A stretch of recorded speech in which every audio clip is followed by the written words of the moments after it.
ایک صاحب فرماتے کہ میں ایک خچر پر لوگوں کو دمشق سے زبدانی لے جایا کرتا تھا اور اسی کرایہ پر میری گزر بسر تھی۔ ایک مرتبہ ایک شخص نے خچر کرایہ پہ لیا۔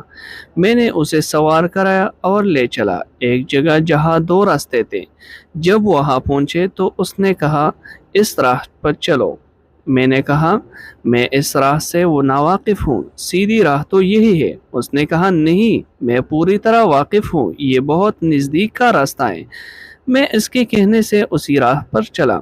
تھوڑی دیر کے بعد میں نے دیکھا کہ ہم یکایک ایک بیابان میں آ گئے جہاں کوئی راستہ نظر نہیں آتا، نہایت خطرناک جنگل اور ہر طرف لاشیں پڑی ہوئی ہے۔ میں سہم گیا۔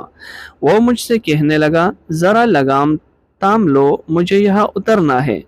میں نے لگام تام لی اور وہ اترا اور اپنے کپڑے ٹھیک کر کے چھری نکال کر مجھ پر حملہ کیا۔ میں وہاں سے سرپٹ بھاگا لیکن اس نے خیال بھی نہ کیا۔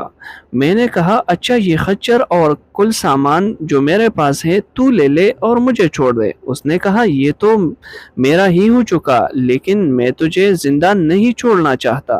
میں نے اسے خدا کا خوف دلایا، آخرت کی عذابوں کا ذکر کیا، لیکن اس چیز نے بھی اس پر کوئی اثر نہ کیا اور وہ میرے قتل پر تلا رہا۔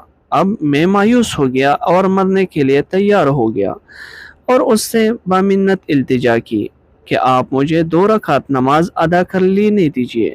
اس نے کہا اچھا جلدی پڑھ لے۔ میں نے نماز شروع کی، لیکن خدا کی قسم میری زبان سے قرآن مجید کا ایک حرف بھی نہیں نکلتا تھا۔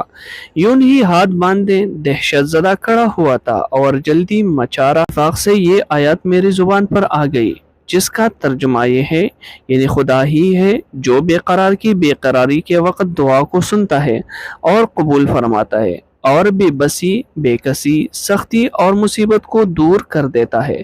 بس اس آیت کا زبان سے جاری ہونا تھا کہ میں نے دیکھا کہ بیچو بیچ جنگل میں سے ایک گھوڑ سوار تیزی سے اپنا گھوڑا بگائے نیزہ تانے ہماری طرف چلا آ رہا ہے اور بغیر کچھ کہے اس ڈاکو کے پیٹ میں اس نے اپنا نیزہ گھسیڑ دیا جو اس کے جگر کے آر پار ہو گیا اور وہ اس وقت بے جان ہو کر گر پڑا۔ سوار نے باغ موڑی اور جانا چاہا، لیکن میں اس کے قدموں سے لپٹ گیا اور کہنے لگا